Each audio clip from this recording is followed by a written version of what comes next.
निस्पृहता उनका गुण था और निर्भय थे, परिस्थिति की परवाह नहीं की, क्या भुगतना पड़ेगा इसकी कभी चिंता नहीं की। संघर्ष का कर्तव्य उपस्थित हुआ तो पूरे जोर से संघर्ष किया। उसमें आवश्यक जो कठोरता आवश्यक है उस कठोरता का भी वर्ण किया, लेकिन ऐसा होने के बाद भी वो किसी के द्वेष्टा नहीं बने। उन्होंने अपने मन में किसी के प्रति कोई शत्रुता नहीं रखी, सबके प्रति निर्वैर भाव से अपना कर्तव्य वो करते थे। और इसलिए उज्ज्वलशील संपन्न उनका यह जीवन सज्जनों के लिए आधार बना, दुर्जनों को उनके कर्तृत्व की धाक बनी। इस प्रकार की समाज में शक्ति जब खड़ी हो जाती है तब फिर समाज का उत्थान होता है, देश का उत्थान होता है, बाकी सब सहायक बनता है। ऐसे व्यक्तिगत और राष्ट्रीय चरित्र की आवश्यकता आज की परिस्थिति हमको बार बार बता रही है, ये आवश्यक है और उसके आदर्श ये जीवन है। क्योंकि परिस्थिति हमेशा चुनौतियां तो रहती ही है, अच्छा भी रहता है। दुनिया की हो, देश की परिस्थिति हो। अभी वैज्ञानिक प्रगति का वर्णन करते समय आपने बताया भविष्य के लिए तैयार होना है और भविष्य इस तकनीकी के कारण कई प्रकार की नई सुविधाएं लेके आएगा। आज तक विज्ञान कई प्रकार की सुविधाएं लेकर आया है। तो मनुष्य जीवन भौतिक दृष्टि से पहले से सुखी है,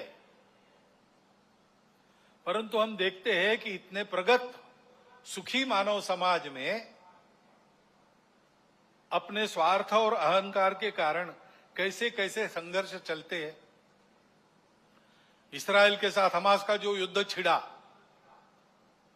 वो अब कितना व्यापक होगा और उसकी आग में कौन कौन झुलसेंगे और दुनिया पर इससे कौन सा संकट आएगा, इसकी चिंता सबको लगी है। तो परिस्थिति के दोनों पहलू होते हैं। अपने देश का जब विचार करते तब भी अपना देश आगे बढ़ रहा है, टेक्नोलॉजी के क्षेत्र में, शिक्षा के क्षेत्र में। अतिथि महोदय ने वर्णन कर दिया है, बहुत नपे तुले शब्दों में पूरा चित्र आपके सामने आया है। ऐसे सब क्षेत्रों में भारत आगे बढ़ रहा है, समाज की समझदारी भी धीरे धीरे बन रही है। उसके परिणाम स्वरूप हम ऐसा देखते हैं कि जम्मू कश्मीर के चुनाव भी शांतिपूर्ण ढंग से संपन्न हो गए। इसका ही परिणाम हम देखते हैं सारे दुनिया में। भारत की साख बढ़ी है, प्रतिष्ठा बढ़ी है। वसुधैव कुटुंबकम का हमारा विचार सबको स्वीकार्य है। हमारा योग सारी दुनिया में एक फैशन बनते जा रहा है, लेकिन केवल फैशन नहीं बन रहा है, उसका जो शास्त्र है, उसकी जो परिणाम है, उसको भी दुनिया स्वीकार कर रही है। पर्यावरण के बारे में हमारी अपनी जो दृष्टि है वो आज सारी दुनिया में स्वीकार्य है। भारत की प्रतिष्ठा बढ़ी है, भारत का सामरिक बल बना है, कई मामलों में देश आगे जा रहा है और आगे ले जाने का प्रयास शासन के द्वारा, प्रशासन के द्वारा, देश के युवकों के द्वारा, वैज्ञानिकों के द्वारा, किसानों के द्वारा, जवानों के द्वारा, सबके द्वारा हो रहा है। विशेषकर युवा पीढ़ी में हम देखते हैं कि स्व के गौरव की भावना बढ़ रही है। अपने देश के भविष्य के लिए बहुत अच्छे लक्षण हैं और ये चलते रहेंगे। ऐसा नहीं है कि ये किसी तात्कालिक समय के वैशिष्ट्य के नाते खड़े हैं। ये करवट बदली है भारत के समाज में और समाज आगे बढ़ेगा, देश को आगे ले जाएगा, इसका पूर्ण विश्वास है। परंतु जीवन का मार्ग कभी निष्कंटक नहीं होता और इसलिए कुछ चुनौतियां भी सामने है। विजयादशमी के भाषण में इन दोनों बातों की चर्चा होती है, परंतु चूंकि देश की आगे कुछ चलती रहेगी ये विश्वास है, उस तरफ देश ने रुख कर लिया है और देश आगे ही बढ़ेगा। उसकी चर्चा इस भाषण में आज मैं कम करने वाला हूं। एक चुनौती ऐसी ध्यान में आती है जिसका विचार हम सबको करना चाहिए, क्योंकि वो केवल हमारे सामने यानी संघ के सामने चुनौती नहीं है, केवल हिंदू समाज के सामने नहीं है, केवल भारतवर्ष के भी सामने नहीं है, पूरे दुनिया में वो चुनौती उठ रही है। उसको हमको समझना होगा, क्योंकि बहुत मायावी रूप धारण करके वह चुनौती आगे चलती है।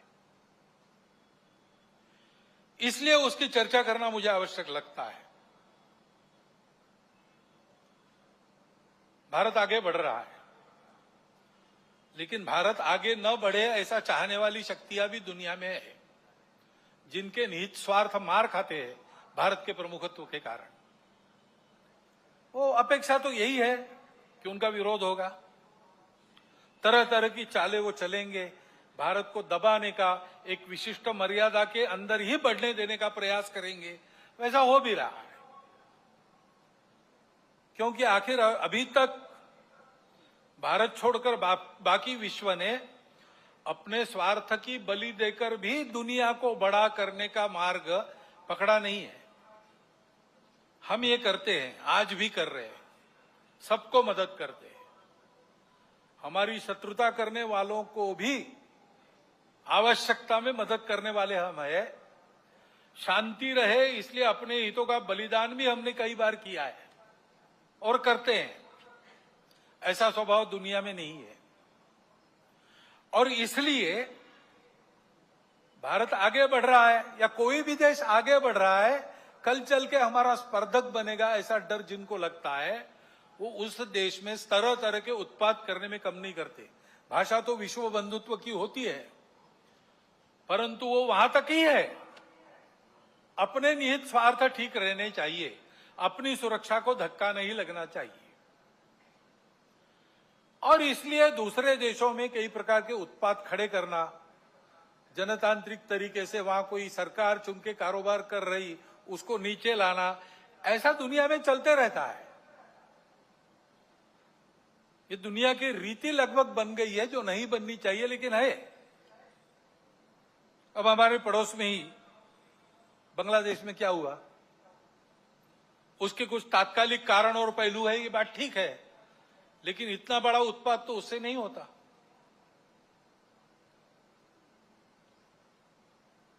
वो कारण, उनकी चर्चा जिनका विषय है वो करे,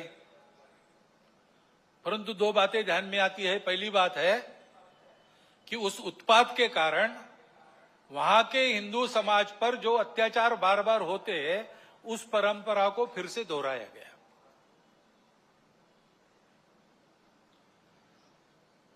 पहली बार वहां का हिंदू संगठित होकर अपने बचाव में रास्ते पर आया, इसलिए कुछ बचाव हो गया। परंतु कहीं कोई गड़बड़ हो, दुर्बलों पर अपना गुस्सा निकालने की ये जो कट्टरपन की प्रवृत्ति है, वो प्रवृत्ति जब तक वहां विद्यमान है, तब तक वहां के हिंदू क्या, वहां के सभी अल्पसंख्यक, उनके सर पे खतरे की तलवार लटकी रहेंगी। उनको आवश्यकता है मदद की। विश्व भर के हिंदुओं की, भारत के सरकार की सहायता उनको मिले, ये उनकी आवश्यकता है। परंतु इससे ये ध्यान में आता है, और ये ध्यान में आना चाहिए, हिंदू समाज के भी ध्यान में आना चाहिए कि दुर्बल रहना अपराध है। हम अगर दुर्बल है, असंगठित है, तो उसका मतलब हम अत्याचार को निमंत्रण दे रहे हैं। निमित्त कुछ नहीं चाहिए, हम दुर्बल है, यह निमित्त पर्याप्त है।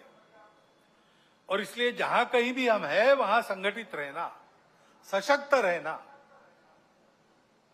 किसी से शत्रुता नहीं करना, हिंसक नहीं बनना, योगदान देने वाले बनना, परंतु इसका अर्थ दुर्बल रहना नहीं, अशक्त रहना नहीं।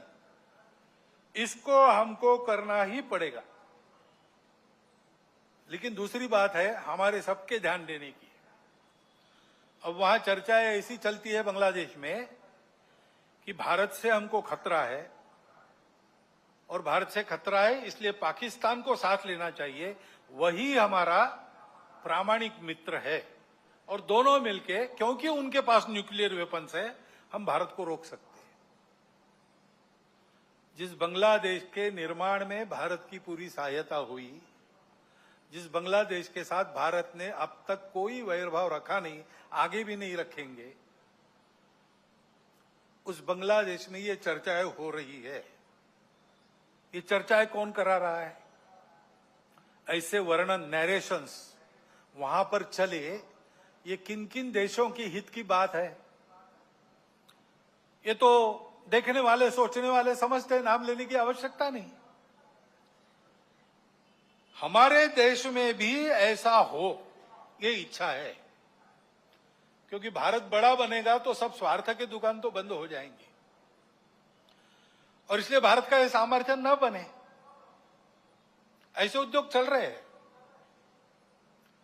Deep state, wokeism, cultural Marxism, ऐसे शब्द चर्चा में बहुत है। पिछले साल भी मैंने उल्लेख किया था।